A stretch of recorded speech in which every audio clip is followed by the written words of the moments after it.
ना कोई कठिनाई ना कोई तकलीफ़, तो क्या मज़ा फिर जीने में। बड़े बड़े तूफ़ान थम जाते हैं जब आग लगी हो सीने में, जब आग लगी हो सीने में। तो यार इस सीने की आग को ना कभी बुझने मत देना। क्लास 12 मैथ्स के अंदर 95% स्कोर करने के लिए हमेशा प्रैक्टिस करते रहना। मैं हूँ तुम्हारी प्यारी से लविंग दीदू एंड तुम्हारी मैथ्स एजुकेटर, जो कि तुम्हें प्रिपेयर करने वाली है क्लास 12 मैथ्स के अंदर 95% स्कोर करने के लिए। तो जितने भी मेरे भाई बहन रेडी हैं क्लास 12 मैथ्स के अंदर 95% स्कोर करने के लिए, फटाफट से जाओ यार और इस चैनल को सब्सक्राइब कर दो। और अगर वीडियो अच्छी लगती है तो वीडियो को लाइक कर देना, क्योंकि तुम्हारी ब्रिलियंट क्लासेस वाली दीदू जो है तुम्हें प्रोवाइड कराने वाली है क्लास 12 मैथ्स का full syllabus with handwritten notes and with test series. And तुम्हारे लिए मोटिवेशन तो मैं लाती ही रहती हूँ, मोटिवेशनल क्वार्ट्स तुम्हारी लाती रहती हूँ।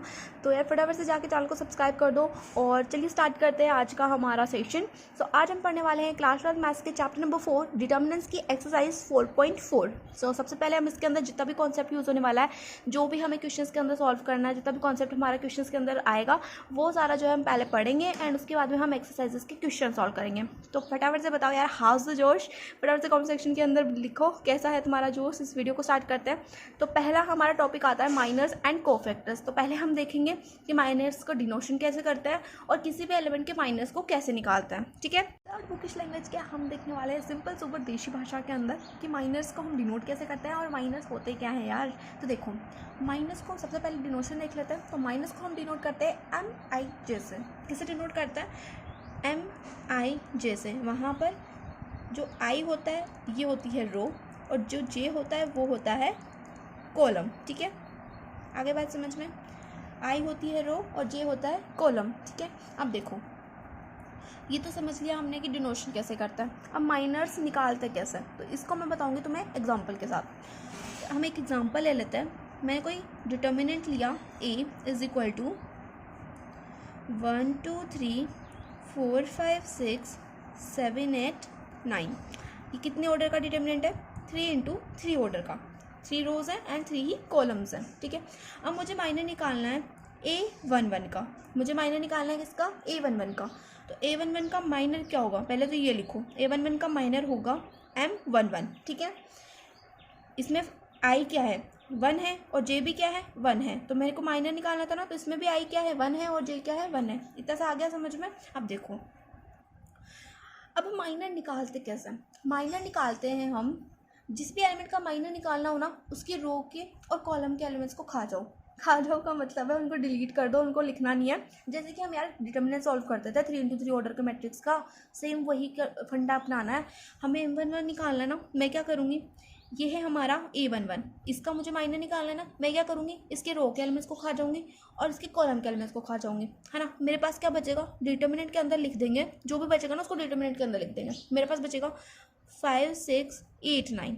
ठीक है, ये मैंने लिख दिया डिटर्मिनेंट के अंदर, तो यही हो जाएगा मेरा माइनर। बस इतना सा करना है यार। माइनर निकालना कोई ज़्यादा टफ नहीं है, बहुत ज़्यादा सिंपल है।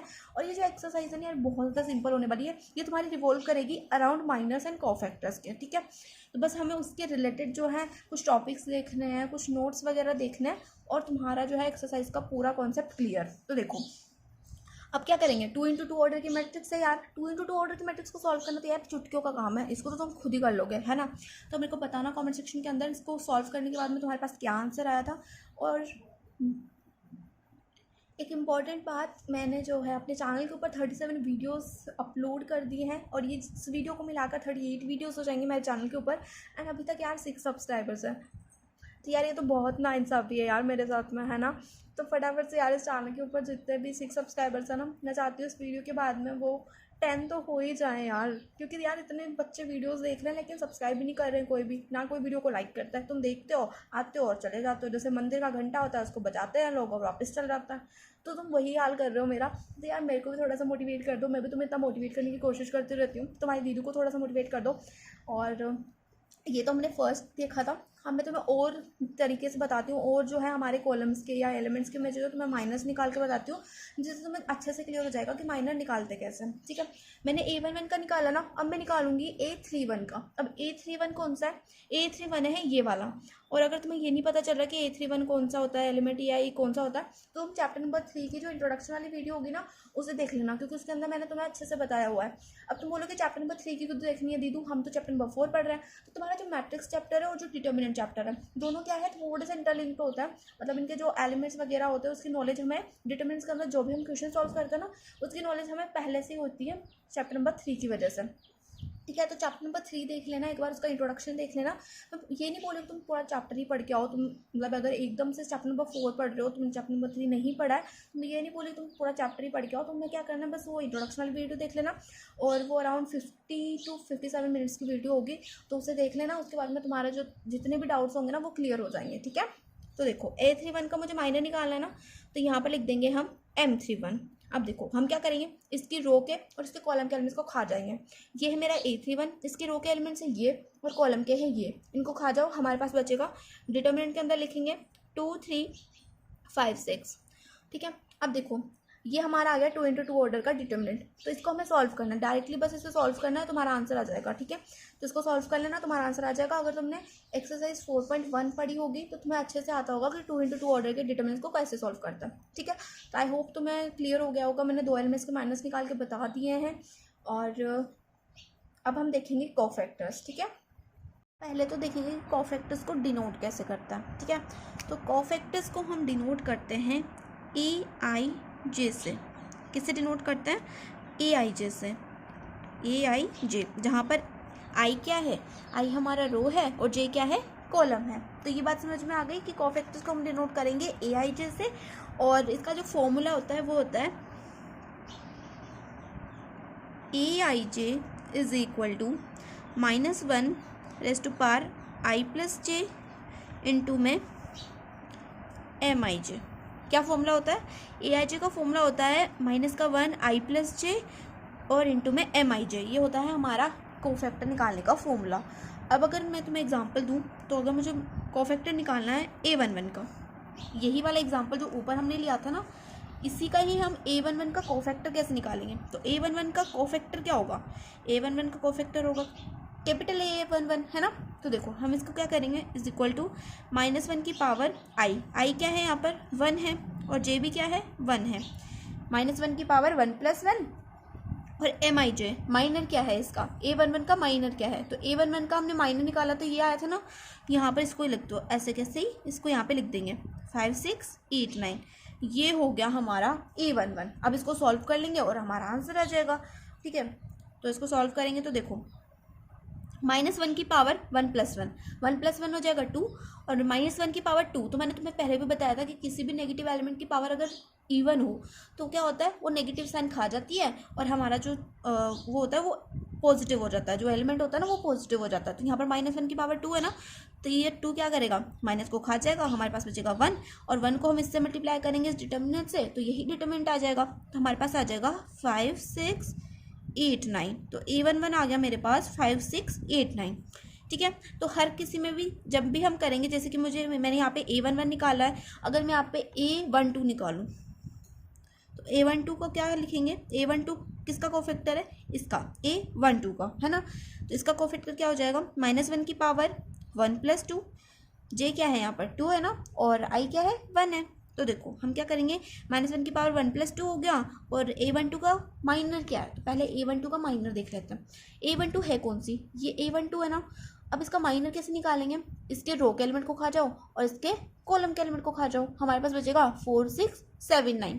तो यहाँ पर क्या लिख देंगे हम, यहाँ पे डिटर्मिनेंट के अंदर हम लिख देंगे 4 6 7 9, मतलब बेसिकली मैंने यहाँ पर माइनर की वैल्यू पुट की है, यहाँ पर माइनर है ना, मैंने क्या पुट किया है यहाँ पर M12 की वैल्यू पुट की है ना, ये क्या है M12 की वैल्यू है, तो ये आ गया मेरे पास A12। अब देखो यहाँ पे क्या हो जाएगा, -1 की पावर कितनी है 1 + 2 है ना, और 1 + 2 कितना होता है 3 होता है, तो -1 की पावर क्या आ रही है, एक ओड नंबर आ रही है। तो जब भी किसी नेगेटिव एलिमेंट की पावर ओड नंबर आए तो हम क्या करते हैं, उस साइन को एज इट इज़ लिख देते हैं, तो यहाँ पर माइनस का 1 हो जाएगा। ठीक है, मतलब इस बार क्या हुआ, इसने जो है माइनस के साइन को नहीं खाया और हमारा माइनस का साइन एज इट इज़ आ गया। अब यहाँ पे आ जाएगा 4 6 7 9, और ये माइनस का 1 इससे जब मल्टीप्लाई होगा तो हर जो नंबर है हमारा वो क्या हो जाएगा, नेगेटिव हो जाएगा। ठीक है, तो ये हमारा A12 भी आ गया। तो minors and cofactors I hope तुम्हें समझ में आ गए होंगे, अगर नहीं आया तो एक बार वीडियो को देख लेना, अगर फिर भी समझ में नहीं आया तो तुम कमेंट सेक्शन में पूछ सकते हो। ठीक है, अब कुछ इंपॉर्टेंट नोट्स हम देख लेते हैं जो कि तुम्हें पता होना बहुत ज़्यादा ज़रूरी है, तुम्हारे चैप्टर के अंदर बहुत ज़्यादा यूज़ होने वाला है। ठीक है, तो पहली तो जो चीज़ है जो तुम्हें नोट डाउन करनी है वो ये है कि जो डिटर्मिनेंट ऑफ ए होता है, जो डिटर्मिनेंट ऑफ ए होता है वो क्या होता है, sum of the product of elements of any row and any column with their corresponding cofactors. अब मैंने क्या बोला, मैंने बोला कि जो हमारा डिटर्मिनेंट ऑफ ए होता है वो क्या होता है, सम होता है किनका, एलिमेंट्स का और उनके माइनर्स का। जो एलिमेंट्स और उनके माइनर्स होते हैं किसी भी रो या किसी भी कॉलम के जो एलिमेंट्स हैं और जो माइनर्स है उनके मल्टीप्लिकेशन का सम होता है हमारा डिटर्मिनेंट ऑफ ए।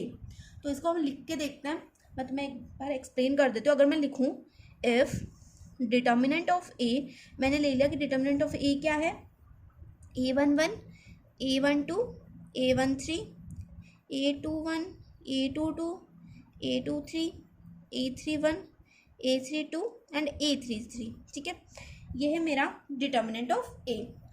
अब हमें क्या करेंगे, इसका एक्सपेंशन करेंगे, मतलब इसको एक्सपेंड करेंगे अलोंग, किसी भी के अलोंग कर लो तुम, चाहे रो के अलोंग कर लो चाहे कॉलम के अलोंग कर लो। मैं कर रही हूँ इसको रो 1 के अलोंग, तो मैं यहाँ पे लिख दूंगी एक्सपेंडिंग अलोंग रो 1। मैंने क्या किया, इसको रो 1 के अलोंग एक्सपेंड कर लिया। तो रो 1 कौन सी होती है, ये वाली हमारी रो 1 है ना, तो इसके अलोंग एक्सपेंड करेंगे। तो यहाँ पहले लिखो A11। अब तुम्हें 3x3 ऑर्डर की मैट्रिक्स को सॉल्व करना आता होगा ना, 3x3 ऑर्डर की जो डिटर्मिनेंट वाली मैट्रिक्स होती है उसको कैसे सॉल्व करते हैं, एक्सपेंड करते हैं। तो मैं इसको रो 1 के अलोंग एक्सपेंड कर रही हूँ। तो पहले हम क्या करेंगे, इसको यहाँ पे लिख लिया। अब देखो, अब हम क्या करेंगे, इसके रो के एलिमेंट्स को छोड़ दो, इसके कॉलम के एलिमेंट्स को छोड़ दो, हमारे पास बचेगा A22, A23, A32, A33। अब देखो यहाँ पर क्या आएगा, यहाँ पर आएगा माइनस का साइन, तो यहाँ पर जगह माइनस का A12। अभी माइनस का साइन कैसे आया, अब ये मत पूछना यार मेरे से बिल्कुल भी, क्योंकि मैंने पहले वाले जो एक्सरसाइजेस थे ना उसके अंदर मैंने अच्छे से बताया था, अब नहीं बताऊंगी मैं। तो देखो A12 एज इट इज लिख दिया हमने। अब डिटर्मिनेंट के अंदर क्या लिखेंगे, इसकी कॉलम के एलिमेंट्स को छोड़ दो, रो के एलिमेंट्स को छोड़ दो, हमारे पास बचेगा A21, A23, A31, A33। ठीक है, अब देखो अभी यहाँ पर A13, यहाँ पर आ जाएगा प्लस A13 डिटर्मिनेंट के अंदर, इसकी रो के एलिमेंट्स को छोड़ा, कॉलम के एलिमेंट्स को छोड़ा, हमारे पास बचेगा A21, A22, A31, A32। ठीक है, अब देखो मैं इसको पूरे को क्या लिख सकती हूँ, इस डिटर्मिनेंट को मैं क्या लिख सकती हूँ, सोचो दिमाग लगाओ कि इसको हम लिख क्या सकते हैं। तो इसको हम लिख सकते हैं M11। अब तुम बोलो कि दीदू M11 कैसे लिख सकता, तो देखो हम किसी भी एलिमेंट का माइनर कैसे निकालते थे, मैं A11 का माइनर कैसे निकालती थी। A11 का माइनर क्या होता था, पहले तो मैं तुम्हें यहाँ पे लिख के दिखा देती हूँ, यहाँ पे साइड में लिख देते हैं। A11 का माइनर क्या होता था, M11 होता था ना। अब अगर हम M11 निकालें तो M11 क्या आएगा मेरे पास, यहाँ पे देखो A11 ये वाला है ना, तो इसकी रो के एलिमेंट्स को खा जाओ, इसके कॉलम के एलिमेंट्स को खा जाओ, हमारे पास बचेगा A22, A23, A32, A33। इसको हम लिख देंगे डिटर्मिनेंट के अंदर, लिख दो A22, A23, A32, A33। ये आ गया मेरे पास M11। अब तुम इसको मैच करो इसके साथ में, यहाँ पर क्या है डिटर्मिनेंट के अंदर यही टर्म्स है ना, यही एलिमेंट्स है डिटर्मिनेंट के अंदर, तो मैं क्या लिख सकती हूँ, इसको मैं M11 लिख सकती हूँ क्योंकि ये M11 ही तो है। तो यहाँ पे हम लिख देंगे, इसको हम लिख देंगे A11 और इसको हम लिख देंगे M11, है ना। यहाँ पे माइनस का साइन एज इट इज़ लगाएंगे, यहाँ पे लिख दो A12 और इसको देखो अगर ये A11 इक्वल है M11 के, मतलब ये जो है ये M11 है तो ये क्या होगा, यहाँ पर A12 है तो यहाँ पर ये क्या होगा M12 होगा, है ना, वही होगा ना। चलो मैं तुम्हें दिखा देती हूँ, एक बार प्रूफ करके देख लेते हैं इसको। ये देखो A12 और इसका माइनर क्या हो जाएगा, इसका माइनर हो जाएगा M12, है ना। तो A12 ये वाली टर्म होती है, इसके रो के एलिमेंट्स को और कॉलम के एलिमेंट्स को हम डिलीट करेंगे, हमारे पास क्या बचेगा A21, A23, A31, A33। तो यहाँ पे लिख दो डिटर्मिनेंट के अंदर A21, A23, A31, A33। तो देखो अगर हम इसको मैच करें इसके साथ तो देखो यार ये भी क्या है M12 की तरह है ना, तो इसकी जगह पे मैं M12 लिख सकती हूँ, तो यहाँ पे हम लिख देंगे M12। और ऐसे ही यहाँ पर क्या लिख देंगे A13 और M13। इसको भी तुम करके देख लेना, M13 निकाल के देखना तुम, ये जो है एज इट इज़ आएगा इसकी तरह। ठीक है, तो हमने क्या देखा, डिटर्मिनेंट ऑफ ए क्या है, इक्वल है product of elements and minors के, है ना, उनके जो प्रोडक्ट है उसके एलिमेंट्स एंड माइनर्स के इक्वल क्या है, हमारा डिटर्मिनेंट ऑफ ए है। तो ये हो जाएगा हमारा इसका डिटर्मिनेंट ऑफ ए का फॉर्मूला, मतलब एक तरह से तुम इसको नोटेशन मान सकते हो कि डिटर्मिनेंट ऑफ ए क्या होता है, इक्वल होता है sum of the product of elements and their miners.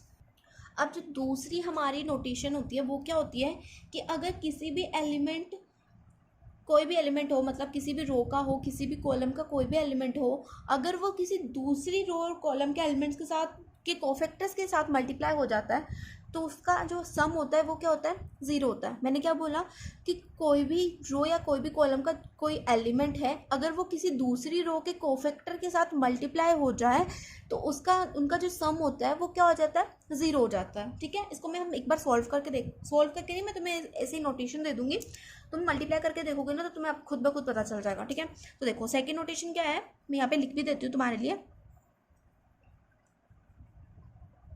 If elements of a row or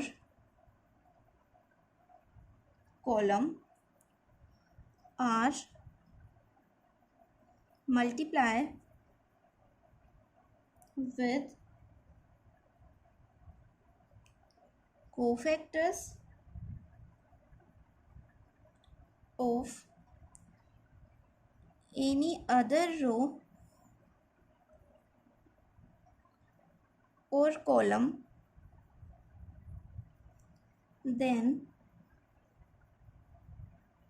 their sum is zero. मैंने क्या बोला कि अगर कोई भी रो या कोई भी कॉलम का कोई एलिमेंट है, अगर वो किसी दूसरी रो के कोफैक्टर के साथ मल्टीप्लाई हो जाए तो उसका जो सम होता है वो क्या हो जाता है, ज़ीरो हो जाता है। तो जैसे कि हमारी कोई डिटर्मिनेंट है हमारा कोई, जिसके एलिमेंट्स है A11, A12, A13, A21, A22, A23, A31, A32 और A33। तो यहाँ पर जो A11 है अगर मल्टीप्लाई हो जाए A21 से, अगर मल्टीप्लाई हो जाए A21 से, प्लस A12 मल्टीप्लाई हो जाए A22 से और A13 मल्टीप्लाई हो जाए A23 से, तो क्या हो जाएगा, इक्वल टू हो जाएगा ज़ीरो के। इस चीज़ को भी याद रखना है। देखो यहाँ पर जो A21 है, ये जो A21 है ये क्या है, इस सेकेंड रो का क्या है, कोफैक्टर है, सेकेंड रो के इस एलिमेंट का कोफैक्टर है। ऐसे ही A22 सेकेंड रो के सेकेंड एलिमेंट का कोफैक्टर है। ऐसे ही A23 सेकेंड रो के थर्ड एलिमेंट का कोफैक्टर है।